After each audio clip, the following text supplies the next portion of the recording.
Bienvenidos a Salud Integral. Hoy vamos a hablarles de un problema que afecta a millones de personas, pero que todavía no llegamos a comprender del todo. Y para explicárnoslo tenemos aquí a la doctora Pilar Lusilla, doctora psiquiatra del Centro Bonanova y del Hospital Vall d'Hebron. Y vamos a hablar, doctora, de la depresión. Muy bien, pues muchas gracias en primer lugar por invitarme a este espacio y gracias por abordar un tema que creo que es complejo y que es importante que se hable para desmitificarlo, desestigmatizarlo y comprenderlo un poco más. Desde luego. Y es que es una palabra que la tenemos un poco, la depresión, pero claro, padecer depresión no es estar triste. Padecer depresión no es pasar por una mala racha, es una cosa mucho más seria y profunda. Sí, efectivamente. A veces se banaliza, ¿no? A veces habla la gente de estoy depre y sin embargo, como muy bien has comentado, la emoción, la tristeza es absolutamente normal. Todos hemos pasado por días un poco más decaídos o a veces estamos como más cansados o evidentemente recibimos una noticia mala y a veces pues tenemos ganas de llorar, ¿no? Eso es absolutamente normal. La tristeza es una emoción normal, universal y ubicua. Sin embargo, cuando hablamos de la depresión, es algo más profundo, más duradero. De hecho, los manuales de diagnóstico para poder delimitar que efectivamente una persona padece una depresión tiene que tener una serie de síntomas, una serie de características y esos síntomas tienen que durar más de una semana, ¿vale? Y que aparezcan esos síntomas prácticamente todos los días, ¿no? Cuando hablamos de que una persona pues está muy triste, con ganas de llorar, que no es capaz de levantarse de la cama, que no tiene energía, que se siente fatigada y se siente así prácticamente casi todo el día, durante todos los días, ¿vale? Como un mínimo de 1 o a veces 2 semanas, entonces ya podemos decir que esa persona puede ser diagnosticada con una depresión. Hablemos de estos síntomas para que de alguna manera, pues si alguien o cree padecerlos o conoce algún ser querido que de alguna manera puede estar padeciéndolos, sé que deben ser múltiples, sé que debe haber un diagnóstico más preciso, pero hablamos de esa apatía, de esa falta de energía, de quizá problemas de sueño. Sí, el síntoma clave es la tristeza. Es una tristeza que la persona no es capaz de sobreponerse, ¿no? Además, todo el mundo le dice anímate, no tienes ningún problema, pero la persona es incapaz de disfrutar de su vida, ya no es capaz de sacar provecho de los hobbies, de las actividades placenteras que normalmente tenía. Hay como una anedonia, hay como una dificultad para disfrutar. La persona no se ilusiona, los abuelos ya no tienen placer en estar con los nietos o las personas adultas ya no disfrutan con los hobbies con los que habitualmente disfrutaban, ¿no? Hay una bajada de energía en general, hay, como muy bien has dicho, problemas de sueño. A veces la persona le cuesta conciliar el sueño, otras veces la persona está tan preocupada, tan rumiativa, tan dándole vueltas a las cosas que no solamente no puede conciliar el sueño, sino que a veces incluso puede empezar a dormir y se despierta pronto, a veces 2 o 3 horas antes de que suene el despertador y empieza a darle vueltas. Es muy frecuente la ansiedad también, pueden aparecer síntomas físicos, ¿no?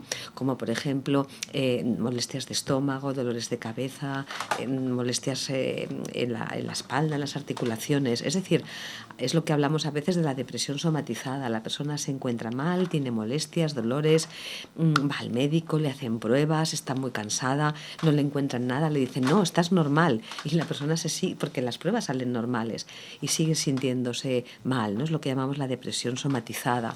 Pérdida de apetito, de peso, pérdida de líbido, ¿no? Correcto. La persona no tiene ganas de tener relaciones sexuales.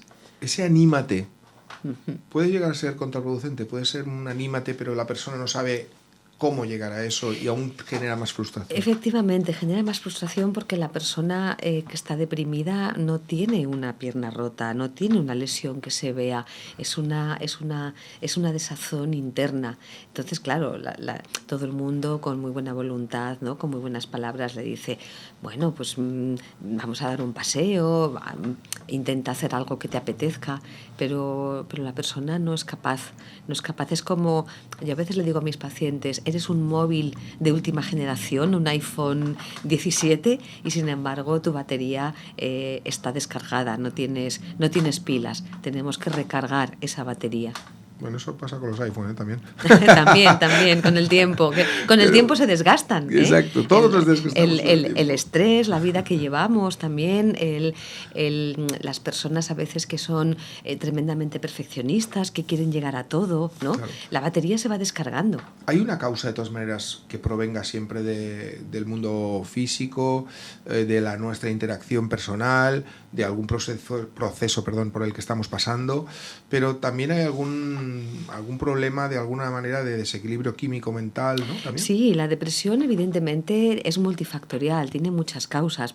Los primeros episodios, de hecho, podemos incluso encontrar acontecimientos vitales estresantes, ¿no? La persona puede haber perdido un ser querido, o puede estar atravesando un proceso de separación, o puede incluso haber cambiado de ciudad o de país. Es un factor claramente identificable. Después esos son factores, digamos, psicológicos o ambientales. Después hay otros factores que son factores más internos, y esos factores internos está la genética, ¿no? Personas que sienten que están deprimidos, y en su familia hay antecedentes de personas que han sufrido trastornos depresivos, ¿no? No siempre ocurre. Si tú tienes un familiar, tu padre, tu madre, hermanos que han tenido un trastorno depresivo, significa que tú puedes tener también un trastorno depresivo, pero no siempre, es decir, no hay una herencia dominante que se vaya a transmitir. Digamos que hay una posibilidad, pero también en función de tu carácter personal, de tu ambiente, puedes no sufrir síntomas aunque tengas antecedentes. Y luego hay otros factores, ¿no? Factores, por ejemplo, hay personas que sufren algunas enfermedades médicas, ¿no? Algunos trastornos endocrinos, ¿no? La diabetes a veces, personas que tienen problemas de tiroides, o personas que tienen problemas de algún otro tipo, ¿no? También pueden tener cuadros depresivos. Y luego, por supuesto, personas que tienen consumos de sustancias. Eso también, claro. Los consumos de sustancias, personas que consumen alcohol, que consumen cannabis, ¿no? Que tienen problemas de adicción, estas personas también pueden tener depresión. Su cerebro está sometido a mucho estrés, ¿no?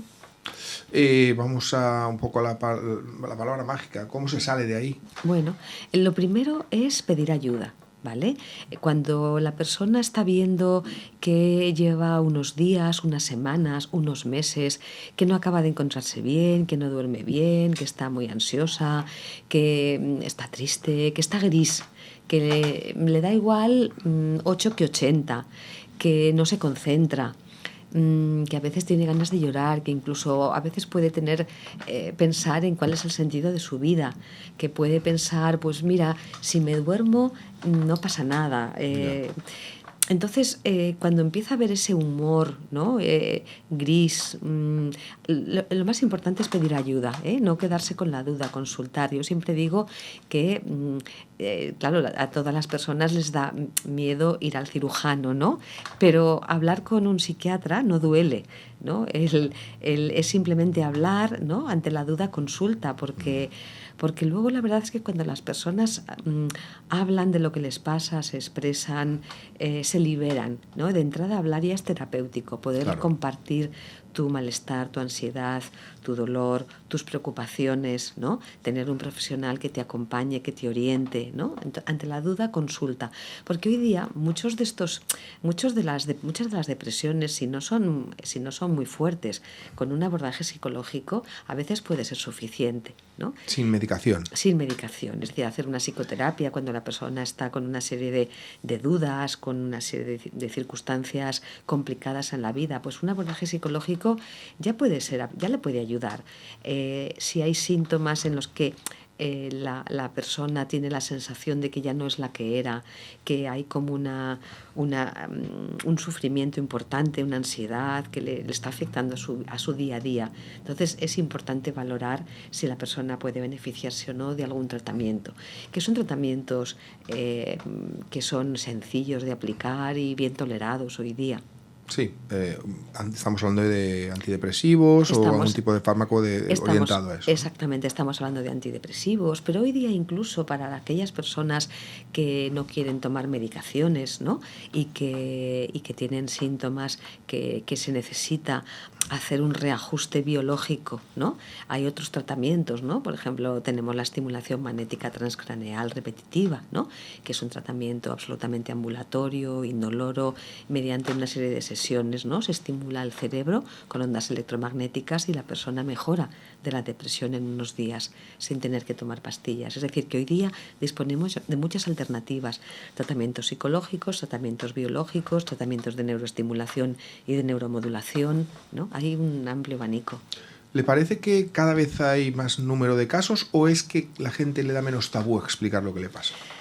Yo diría que hay un aumento, hay un aumento de casos. De hecho, después de la pandemia vivimos un boom de aumento de casos de depresión, ¿no? Vivimos en una sociedad, es una sociedad muy acelerada, con un nivel alto de estrés, donde hay poco tiempo a veces para parar, para reflexionar.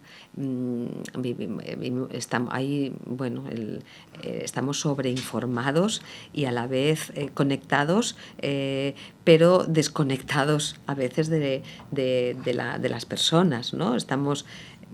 Si salimos y vamos a una terraza, vemos un grupo de personas y a veces hay dos que hablan y el resto está mirando el móvil. Correcto, ¿no? Aislándose, que también es una de las cosas que debe ser lo que fomenta, ¿no? la depresión, ese aislamiento, ¿no? Cada vez hay más peticiones de primeras visitas en los centros públicos y privados.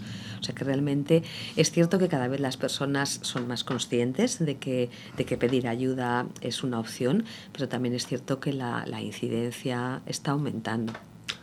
Podríamos decir que entender la depresión es quizá el primer paso para dejar de juzgarla, ¿no?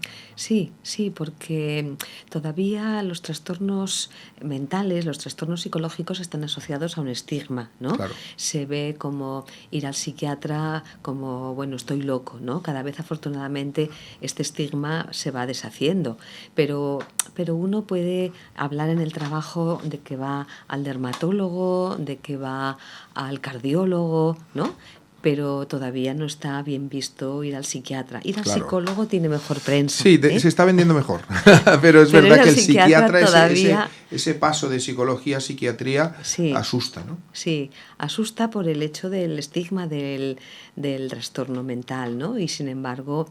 Claro, y son las propias personas te lo dicen, ¿no? Dices que es que yo preferiría, o sea, si tuviera una pierna rota me entenderían mejor, claro. ¿No? Mi familia a veces no me entiende porque yo no tengo energías a veces ni para levantarme de la cama, ¿no? Y me dicen todos, anímate, pero no puedo, ¿no? Y si tuviera la pierna rota verían que efectivamente no me puedo levantar.